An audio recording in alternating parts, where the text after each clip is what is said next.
Chemistry विषयाचा paper अगदी काही तासावर येऊन ठेपलेला आहे। या अवस्थेमध्ये देखील काही विद्यार्थ्यांनी कमेंट्स केलेत की सर 4 मार्काच्या प्रश्नाविषयी थोडीशी चर्चा आपण करावी। विद्यार्थी मित्रांनो, यापूर्वी पण एक व्हिडिओ या 4 मार्काविषयी काढलेला आहे, म्हणजे सेक्शन डी जो असणार आहे त्याबद्दल। खरं लॉंग आन्सर टाइप क्वेश्चन्स आहेत, परंतु आपल्याकडे सलग असा मोठा प्रश्न नाही, फक्त SN1 आणि SN2 रिएक्शन मेकॅनिझम आणि त्याचबरोबर अल्डॉल कंडेन्सेशन ऑफ अल्डिहाइड्स, म्हणजे एवढ्या गोष्टी विचारात जर घेतल्या तर एक ब्रॉड क्वेश्चन तो तयार होऊ शकतो, म्हणजे मोठा असणार आहे तो 2 किंवा 3 मार्काचा असू शकेल। सेक्शन डी हा सोडवत असताना साधारणपणे कॉम्बिनेशन ऑफ 2 डिफरंट युनिट्स, म्हणजे 2 वेगळे युनिट्स म्हणजे चॅप्टर्स आपण म्हणूया, त्यांचं कॉम्बिनेशन केलं असणार आहे। ते करत असताना 2+2 असे गुण असणार आहेत।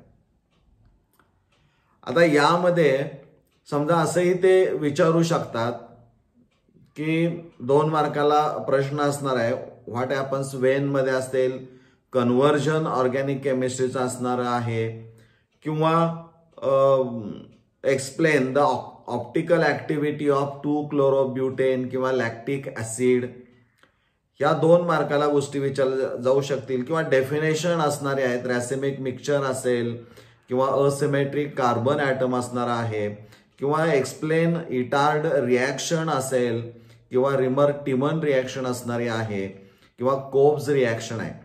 नेम रिॲक्शन परीक्षेत असणारे आहेत। मग रिमर टिमन रिॲक्शन लक्षात ठेवायची असेल तर त्या रिमर टिमन रिॲक्शनचं वैशिष्ट्य काय हे तुम्हाला माहित असलं पाहिजे की this reaction is used for the preparation of salicylaldehyde, म्हणजे सॅलिसिल्डिहाइड म्हणजे 2-हायड्रॉक्सीबेन्झाल्डिहाइड तयार करण्यासाठी वापर केला जातो। मग ती रिॲक्शन कशी आहे हे आपण लक्षात ठेवणं हे गरजेचं आहे। म्हणजे फिनॉल असेल, फिनॉल बरोबर NaOH असेल, क्लोरोफॉर्म असणार आहे, ती रिॲक्शन कॅरी आउट केल्या ते इंटरमिजिएट तयार होतो आणि मग तो हायड्रॉलिसिस केला की त्याचा मेन प्रॉडक्ट आहे तो आपल्याला मिळतो, हायड्रॉक्सी डेरिव्हेटिव्ह। कोब्स रिॲक्शन म्हटलं की लक्षात ठेवायचं कार्बॉक्सिलेशन ऑफ फिनॉल, म्हणजे फिनॉलचं कार्बॉक्सिलेशन करायचं, याचा अर्थ फिनॉलच्या आर्थो पोझिशनवर COH ग्रुप आणायचा आहे। मग त्यासाठी काय केलं पाहिजे याचं चिंतन करावं लागतं।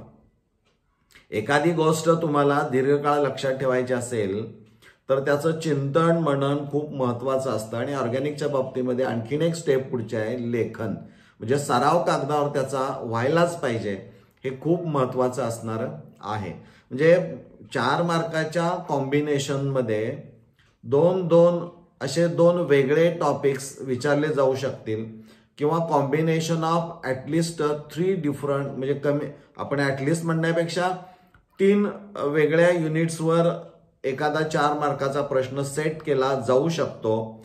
म्हणजे इथं तुम्हाला कॅनिझरोज रिॲक्शन विचारतील आणि त्याचबरोबर 2 वेगळे, म्हणजे पॅन जो असणार आहे पॉलिमर त्याचं मोनोमर कोण असणार आहे, किंवा टिफ्लॉनच्या बाबतीमध्ये विचारतील, किंवा नायलॉन 6च्या बाबतीमध्ये विचारतील, आणि त्याचबरोबर एखादा वेगळा प्रश्न त्याच्यामध्ये ते इन्क्लूड करतील, डेफिनेशन विचारतील।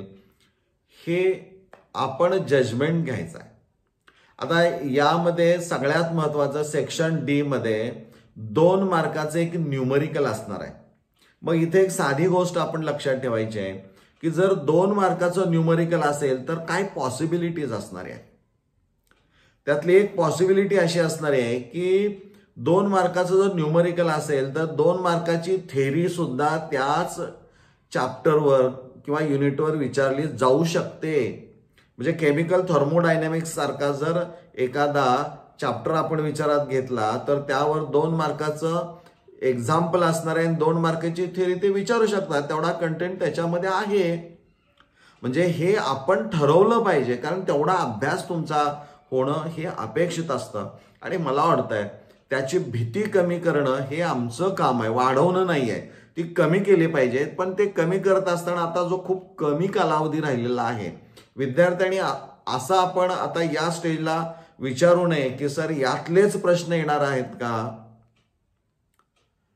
तर तसं वाचत गेला तर प्रत्येक प्रश्न हा असा असतो की तुम्हाला त्याचा थोडासा जास्त अभ्यास देणारा असतो.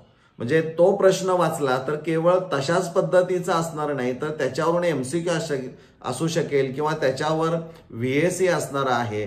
यामध्ये पण त्या पद्धतीनं कन्व्हर्जन करून प्रश्न काढला जाऊ शकतो आणि त्यामुळं सर्वांगीण विचार करणं हे गरजेचं असणार आहे. यामध्ये असं आपण गृहीत धरू की formation of inter halogen compounds, म्हणजे इंटर हॅलोजन कंपाऊंड्स असतील त्यावर मग साधारणपणे रिॲक्शन्स कोणाचे असणारे आहेत 2 मार्कासाठी जर विचारलं समजा, तर त्यामध्ये कुणाकुणामध्ये रिॲक्शन होते, म्हणजे क्लोरीन फ्लोरीन इक्वल व्हॉल्यूम मध्ये असेल किंवा एक्सेस मध्ये काय विचारले असेल, तर ह्या गोष्टी आपल्याला माहीत असणं, बारकावे माहीत असणं ते अपेक्षित असणार आहे. किंवा स्टँडर्ड इलेक्ट्रोड पोटेन्शियलची डेफिनेशन विचारली किंवा नर्स इक्वेशन लिहायला विचारलं, तर ते नर्स इक्वेशनचा ज्यावेळी तुम्ही सराव करता त्यावेळेस तुम्ही अनेक गोष्टींचा विचार केला पाहिजे. म्हणजे ते न्यूमरिकल सोडवण्यासाठी पण उपयोगी होईल किंवा त्यातल्या टर्म एक्सप्लेन करण्यासाठी पण होऊ शकेल. किंवा मागच्या परीक्षेमध्ये त्याने विचारलेला आहे की 2.303 जो पार्ट असणार आहे, मधलाच पार्ट त्यांनी विचारला आहे, त्याची व्हॅल्यू काय असणारी आहे. म्हणजे कशाही पद्धतीनं ते प्रश्न विचारू शकतात. किंवा reaction between chlorine and excess of ammonia, LDP म्हणजे काय, किंवा preparation of nano particles by using sol gel process, त्यामध्ये ज्या काही 4 स्टेप्स असणाऱ्या आहेत, ज्या स्टेप्स असणाऱ्या आहेत त्या स्टेप्स तुम्ही 4 स्टेप्स तुम्ही त्या बघा त्याप्रमाणे. किंवा कायरल कार्बन ॲटम म्हणजे असिमेट्रिक कार्बन किंवा कायरल कार्बन असणार आहे. Difference between SN1 and SN2 reaction असणार आहे. ह्या गोष्टी माहीत पाहिजेत. अल्डोल कंडेन्सेशन महत्वाचं आहे. हिन्सबर्ग रिएजंट वापरून तुम्ही प्रायमरी सेकंडरी टर्शरी अमाईनचं डिस्टिंग्विश कसं करणार आहात, त्यातला नेमका काय फरक आहे हे आपल्याला माहीत असायला पाहिजे. आणि आणखीन एक गोष्ट तुम्हाला सांगतो की ऍसिडिक कॅरेक्टर असेल, बेसिसिटी असेल आणि सॉल्युबिलिटी असेल, बॉइलिंग पॉइंट असेल, म्हणजे फिजिकल प्रॉपर्टीज मध्ये बॉइलिंग पॉइंट्स वर जर प्रश्न असेल तर पहिलं लक्षात घ्यायचं हायड्रोजन बॉन्ड तिथं स्ट्रॉंग कुणामध्ये होतो, म्हणजे OH बॉन्ड आहे का हे पहिल्यांदा पाहिलं पाहिजे. ज्याचा मॉलिक्युलर मास कुणाचा जास्त आहे त्याप्रमाणे तो अभ्यास तुमचा असला पाहिजे. ह्या 2 गोष्टी खूप महत्वाच्या असणार आहेत. त्यानंतर सॉल्युबिलिटी विचारला असेल तर सॉल्युबिलिटीमध्ये विरघळण्याची क्षमता म्हणजे फॉर्मेशन ऑफ हायड्रोजन बॉन्ड तो ते करू शकतं का. आणि दुसरी गोष्ट नॉन किंवा हायड्रोफोबिक पार्ट आपण म्हणूया, म्हणजे त्यामध्ये कार्बन हायड्रोजन फ्रेमवर्क असणारा पार्ट जितका जास्त असेल तेवढी सॉल्युबिलिटी त्याची कमी असणारी आहे. म्हणजे मॉलिक्युलर मास वाढत असेल तर मग मात्र तिथं सॉल्युबिलिटी कमी होऊ शकते. ह्या गोष्टी लक्षात ठेवायच्या. ऍसिडिक कॅरेक्टर एक्सप्लेन करायला विचारला असेल तर ऍसिडिक कॅरेक्टर याचा अर्थ H+ आयन तो मिळायला पाहिजे आपल्याला. मग OH बॉन्ड त्यातला कोण लवकर ब्रेक करतं. मी बऱ्याच वेळा व्हिडिओमध्ये मुद्दाम हे प्रश्न आणलेत की ऑक्सिजनकडे इलेक्ट्रॉनची घनता वाढवणारा ग्रुप असेल तर OH बॉन्ड स्ट्रॉंग होतो, त्यामुळे H लवकर मिळत नाही, ऍसिडिक कॅरेक्टर कमी. ऑक्सिजनकडून इलेक्ट्रॉन खेचून घेणारा ग्रुप असेल तर ऑक्सिजन अस्वस्थ होतो आणि मग ऑक्सिजन काय करतो, हायड्रोजन बरोबर जे बॉन्ड केलेली जी इलेक्ट्रॉन पेअर असणार आहे ती स्वतःकडे खेचून घेतो, त्यामुळे OH bond becomes weak and finally breaks to give free H+ ion, त्यामुळे ऍसिडिक कॅरेक्टर तिथेही वाढ. म्हणजे ह्या ज्या गोष्टी बेसिक आहेत त्या सगळ्या परीक्षांना उपयोगी पडतात. तुम्ही तेवढ्याच परीक्षेपुरता अभ्यास करू नका आणि अडचण मग मात्र येऊ शकते. किंवा कीटोन्सच्या बाबतीमध्ये ज्या रिॲक्शन्स असणाऱ्या आहेत त्या रिॲक्शन्स एकदा बघा. अल्डेट्स असतील, कीटोन्स असतील, हायड्रोजन असेल, फिनिल हायड्रोजन असेल, ह्या ज्या किंवा हायड्रॉक्सिल अमाईनची रिॲक्शन असणारी आहे त्या रिॲक्शन्स एकदा तुम्ही नजरेखालून घाला. पान नुसतं असं चालत गेलं तर तुमच्या लक्षामध्ये आलं की व्हॉट इज इम्पॉर्टंट या पेजवर काय असणार आहे. एक उदाहरण तुम्हाला सांगतोय की 4 मार्काचा किंवा कुठलाही प्रश्न त्याचा किंवा एखाद्या कंटेंटवर अभ्यास कसा करायचा असतो. विद्यार्थी मित्रांनो, आपल्यापैकी अनेक जण म्हणजे बहुतेक विद्यार्थ्यांना किंवा सगळ्यांनाच क्रिकेट बघायला खूप आवडतं. अगदी कितीही परिस्थिती ही असेल किंवा वेळ मिळत नाही असं वाटत असलं तर त्याही मधून तुम्ही वेळ काढून ती मॅच बघत असता. म्हणजे त्यातला तो इंटरेस्ट तुम्ही जपत असता. पण त्यातला एक किस्सा मी तुम्हाला सांगणार आहे की त्यात एक अशी अवस्था असते की एखादा गडी बाद होतो, म्हणजे आऊट झाला आपण म्हणतो.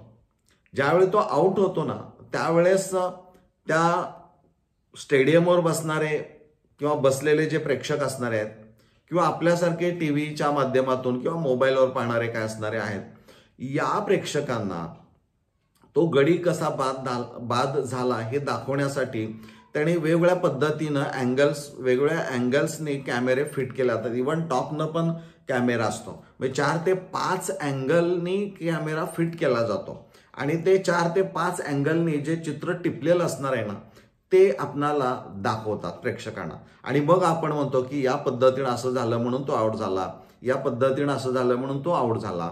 म्हणजे एकच गडी बाद होणं, परंतु त्यासाठी 4 ते 5 वेगळ्या अँगलनी ते दाखवणं.